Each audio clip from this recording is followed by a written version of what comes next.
Welcome to EPG Pathshala. I am Dr. Anju Jain from Daulat Ram College, Department of Zoology, University of Delhi. This module deals with mechanism of neurotransmitter release. In this module, students, you will be studying about the mechanism of neurotransmitter release, quantal nature of transmission, anatomy of a typical chemical synapse, neurotransmitter release cycle, role of various proteins in the mechanism of neurotransmitter release, along with regulation of neurotransmitter release. The synapses can be categorized into two types. One is chemical synapse and the other is electrical synapse. Majority of the synapses are chemical in nature, which uses chemical messengers for signal transmission at the synapse from a pre to post synaptic neuron. The chemical substances are the neurotransmitters which are released from the presynaptic membrane into the synaptic cleft and target the receptors present in the postsynaptic membrane, exciting, inhibiting or modifying the postsynaptic neuron. There are about 40 transmitters or neurotransmitters known so far. It includes acetylcholine, epinephrine, norepinephrine, glutamate, serotonin, GABA, histamine and glycine. The electrical synapse does not release any neurotransmitter in the synaptic cleft. Instead, there is a direct transfer of electrical signal from one cell to the other via the opening of fluid channels that conduct the electricity. Special tubular structures comprised of small proteins are formed called as gap junctions, which connects the interior of one cell to the next, allowing the free movement of ions. An example of the electrical synapse is the way by which action potentials are transmitted between the smooth muscle fibers. In this module, we will be also discussing in detail the mechanism of neurotransmitter release across the chemical synapses.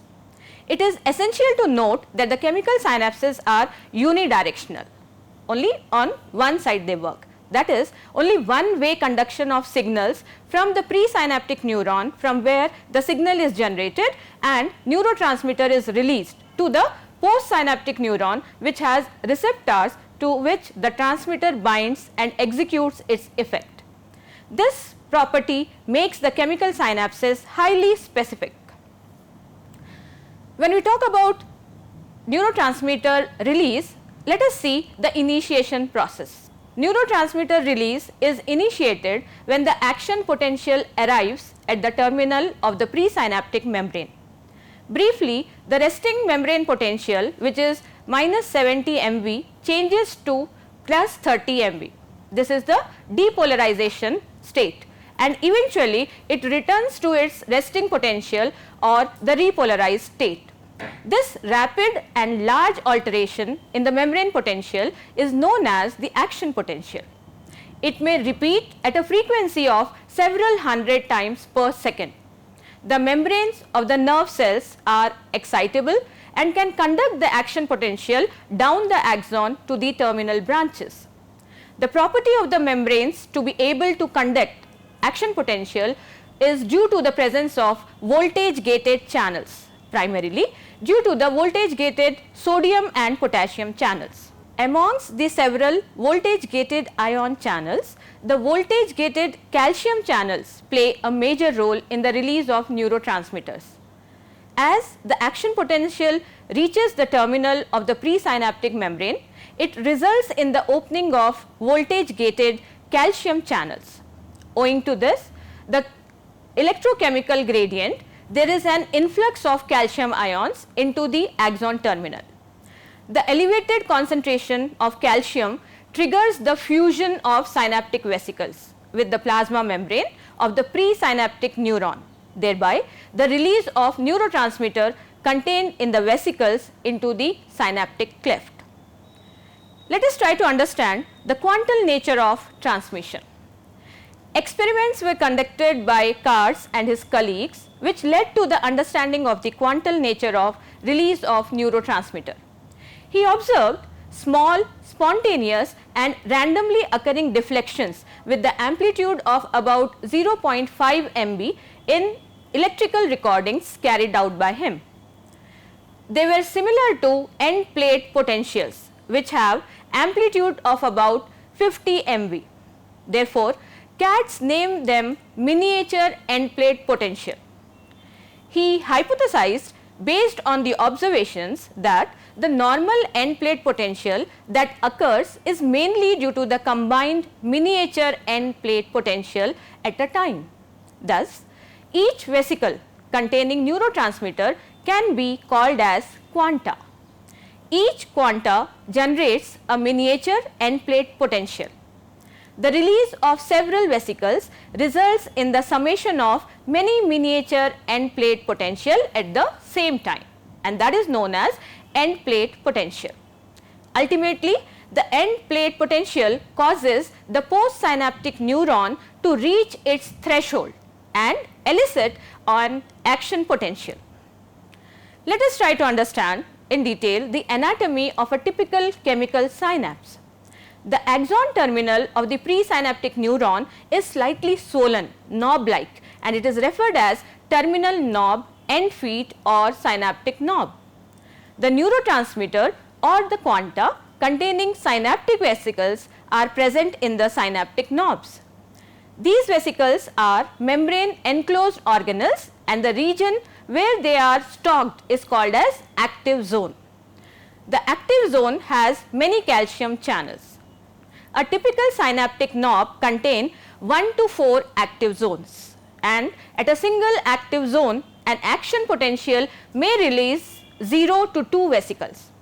However, the action of each zone will be additive in determining the response of the postsynaptic cell. The postsynaptic membrane has a high density of both intrinsic and extrinsic proteins that comprise of the specialized area called postsynaptic density. The extracellular space of about 10 to 20 nanometers separates the pre and the postsynaptic neurons, and it is referred to be as synaptic cleft. The transmission of signals is therefore not direct. Instead, it is by the released neurotransmitter that crosses the cleft from presynaptic to postsynaptic neuron. Sometimes, simultaneous release of more than one neurotransmitter might occur. In that case, the additional neurotransmitter is referred as co-transmitter. The receptors are different for different neurotransmitters, and they are located on the postsynaptic membrane. Let us see the structure of synaptic vesicles. These are nothing but the specialized organelles for storage and release of neurotransmitters. The carriers of neurotransmitters were termed as synaptic vesicles. These are small spherical structures, and these vesicles are composed of protein phospholipid in the ratio of 1:3. They have two important types of proteins, namely transporters, which are required for the uptake of neurotransmitter, and the proteins which are involved in endo as well as exocytosis and also recycling of vesicles called as trafficking proteins. The proton pumps are extremely important for neurotransmitter uptake, as they create the required electrochemical gradient across the vesicular membrane. There is always a single copy of the proton pump and is one of the largest component of the vesicle. For example, for inward movement of norepinephrine, dopamine, acetylcholine, 2 protons move out, whereas for GABA and glycine only 1 proton is pumped out. The trafficking proteins are crucial for several biochemical reactions that occur for the release of neurotransmitters. Recent studies represent the copy number of these specific proteins, signifying their major contribution in the release of neurotransmitters. There are several proteins associated with the synaptic vesicles. The well-known ones are synaptotagmin, synaptophysin, synaptobrevin, which are transmembrane proteins and collectively referred to as vesicle associated member protein or VAMP. Also, there is synaptic vesicle protein 2, synapsins and RABs, which are peripherally present attached through lipid modifications. Despite the diversity in types of neurotransmitters, the synaptic vesicles are a common feature amongst them. Vesicles that carry different transmitters have the similar basic composition. Generally, each vesicle carries a particular type of neurotransmitter, and that is determined by the neurotransmitter transporter present in the vesicle membrane.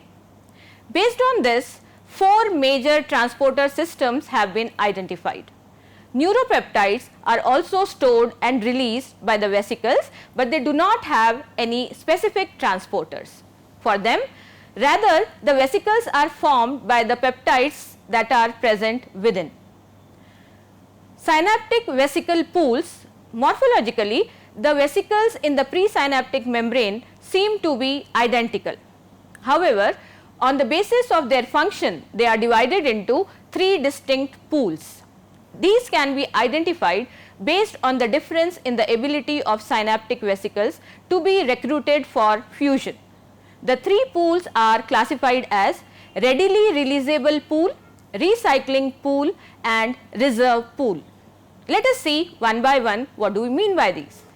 In readily releasable pool, the vesicles are filled with neurotransmitter and are docked in the active zone of the presynaptic membrane after priming and are competent enough for fusion. Predominantly, the release of neurotransmitters occur from this pool, and approximately 1 to 2% vesicles are present in this pool. Although docked at the membranes, some vesicles might not be ready for release and would exist in an unprimed state owing to the reversible nature of the priming reactions. The next pool, recycling pool, consists of about 3 to 5 times the number of vesicles present in the readily releasable pool, about 10 to 20% of the vesicle cluster. After fusion, the readily releasable pool is refilled by the vesicles of the recycling pool. When there is a repetitive synaptic stimulation, the recycling pool maintains the continuous neurotransmitter release by refilling the readily releasable pool. The largest of the 3 is the reserve pool, which is comprised of approximately 80 to 90% of the total vesicle cluster. As the name suggests, these vesicles are mainly for reserve and are not utilized in normal physiological conditions. It is in extreme conditions when the other 2 pools have been exhausted and there is an extended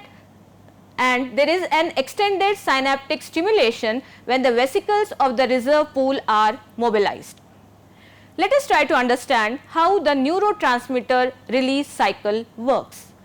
The release of neurotransmitters from the vesicle is a process that can be divided into several steps. The first step is neurotransmitter uptake and transport of vesicles, that can be divided into several types. Neurotransmitter uptake and transport of vesicles. The synaptic vesicles are transported to the synapse by the anterograde transport mechanism. It requires specialized proteins of the kinesin motor family. When the vesicles reach the synaptic site, they are loaded with neurotransmitter.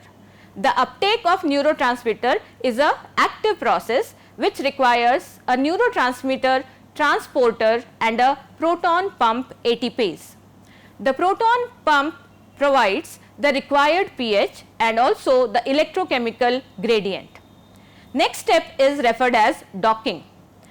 After arriving at the synaptic membrane, the synaptic vesicles are positioned at the active zone just to be ready for fusion and transmitter release upon stimulus.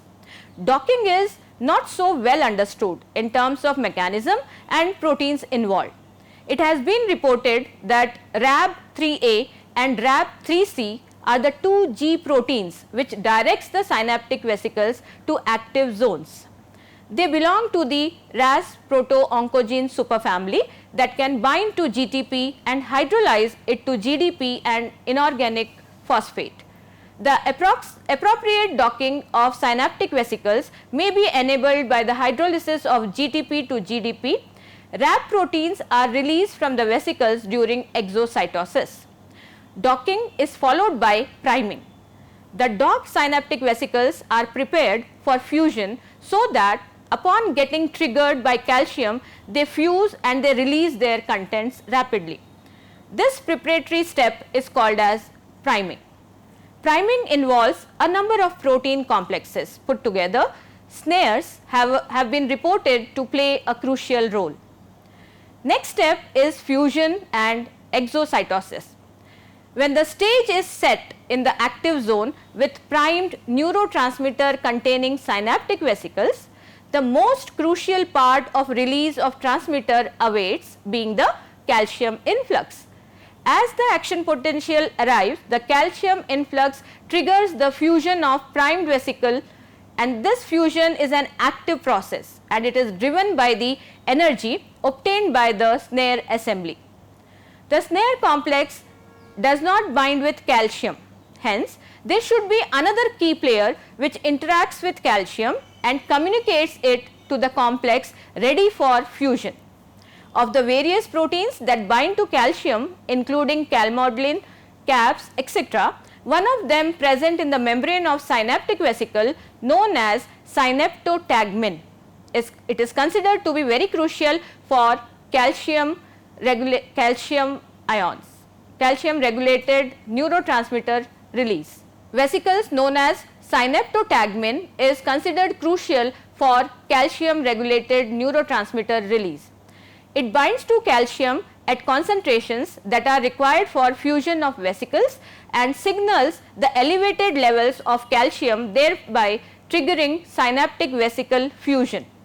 The significance of synaptotagmin has been supported by various scientists who reported impaired calcium dependent release of neurotransmitter due to alterations in the properties of synaptotagmin in the presynaptic terminals of various experimental models like mice, Drosophila and squids.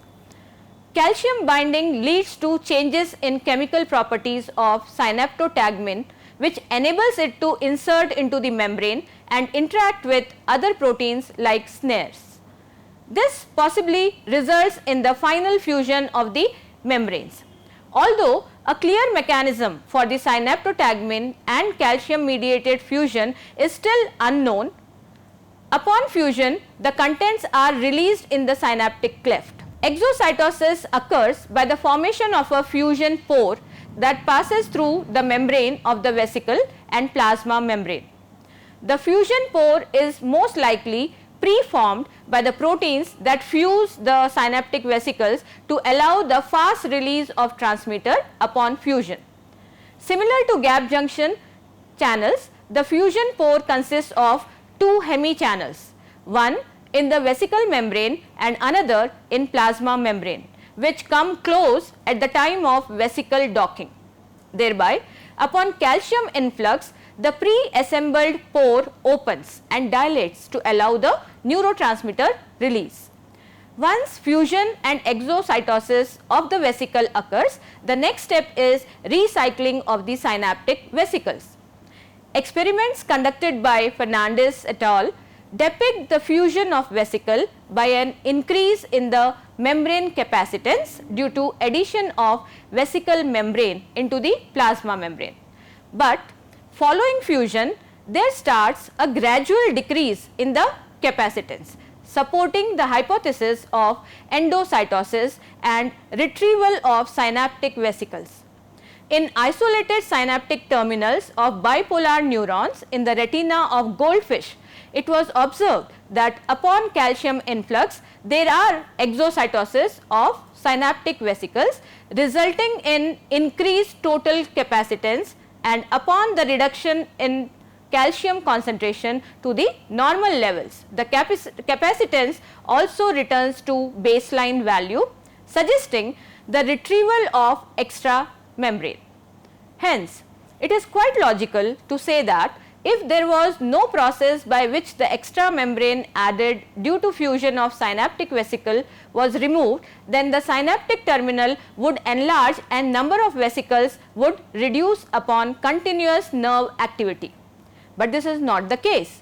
Instead, the membrane added is retrieved and recycled rapidly, consequently resulting in formation of new synaptic vesicles.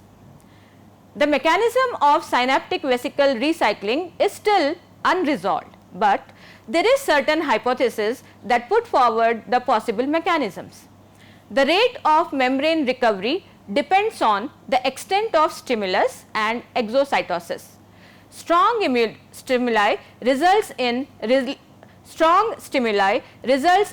release of more vesicles and reduced membrane recovery, whereas a weak stimuli leads to less vesicle fusion and faster recovery. Therefore, depending upon the condition, different mechanisms may operate, and there are three different mechanisms which have been studied. The first pathway is referred as classical pathway. It involves clathrin coated pits for the membrane retrieval.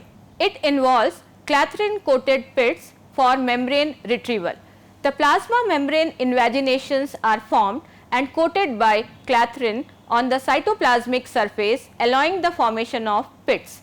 The coats increase the curvature of the budding membrane until it forms a coated vesicle like structure. This is finally pinched off from the membrane as coated vesicle by the aid of another protein called dynamin, which is a cytoplasmic GTPase. It forms a contractile helical ring at the neck of the pit. This mechanism of endocytosis occurs during normal to high rates of release. These pits are less in active zone. Second pathway is kiss and run pathway. As the name suggests, this pathway does not involve complete integration into the membrane. Instead, it corresponds to release of transmitters through the fusion pore. It is the fastest form of vesicle cycling, as the contents release through transient opening and closing of the fusion pore without complete fusion of membranes. This allows rapid recycling of vesicles and is mostly dominant at lower to normal release rates. The third pathway is referred as bulk endocytosis pathway. It involves budding from the uncoated pits, thus re-entering in the terminal. The uncoated cisternae are dominant in the active zone and mainly reserved for retrieval after very high rates of transmitter released, otherwise not utilized for normal synaptic vesicle recycling. Mechanism of neurotransmitter release involves various other proteins also. Apart from the previously discussed proteins and their roles, there are number of other essential proteins. Those contributes towards the successful release of transmitter from the synaptic vesicles. The various steps involved, from the formation of vesicles, uptake of transmitter, transport, docking, priming, fusion and release till recycling, a large machinery well coordinated and regulated is involved. The other proteins that regulate the formation or disassembly of the snare complex are complexin, snapin and tomosin. They associate with snares and regulate its activity. Synaptotagmin being considered important owing to its calcium binding property may also play an additional role in endocytosis.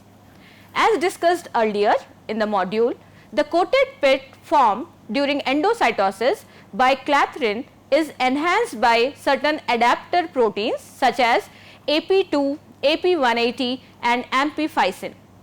Synaptotagmin acts as a receptor for the clathrin adapter protein AP2, thereby facilitating endocytosis.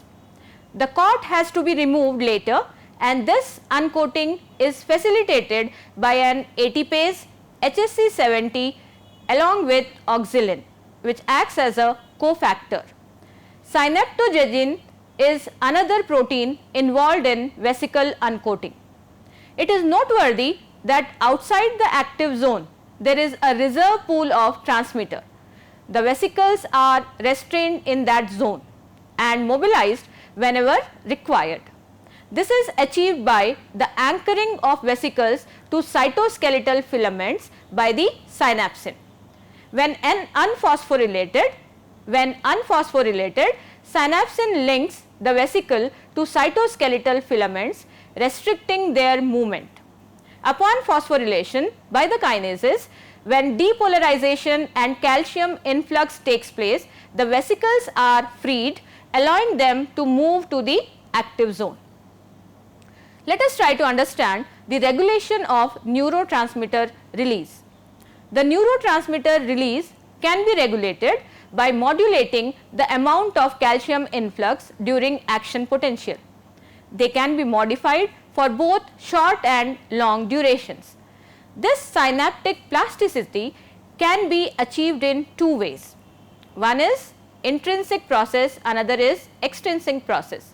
In intrinsic processes, these are the processes that occur within the neuron, which may be due to resting potential changes or action potential firing. On the other hand, extrinsic processes like synaptic inputs from other neurons, long term changes are crucial in development and learning. Let us now summarize the module. Depending upon the mechanism of transfer of signal from one neuron to other, the synapses are classified as chemical synapse, which releases neurotransmitter in the synaptic cleft from presynaptic neuron to the postsynaptic neuron, and the second type is electrical synapse, which conveys the electrical signal by direct contacts through gap junctions. Depolarization occurs upon arrival of action potential on the presynaptic terminal, opens up voltage gated calcium channels. There is a calcium influx which triggers the release of neurotransmitters. Transmission is quantal in nature. A chemical synapse comprises of a presynaptic neuron which consists of active zones where neurotransmitter containing synaptic vesicles are present, ready to release the contents into the synaptic cleft. The cleft separates the presynaptic membrane from the postsynaptic neuron, which has receptors for the neurotransmitters. Neurotransmitter release cycle involves several steps like transmitter uptake and vesicle transport, docking of synaptic vesicles in the active zone, priming for fusion, fusion of vesicles upon calcium influx, and recycling of vesicles. The entire process of mechanism of neurotransmitter release is controlled by several different protein complexes. Specific roles of SNARES, RAB, synaptotagmin, syntaxin, synaptobrevin, synapsin, clathrin, dynamin, and many other proteins in priming, fusion, and recycling of vesicles. Both intrinsic and extrinsic processes control the release of neurotransmitter by modulating calcium influx. The regulation can be short or for long durations. Thank you.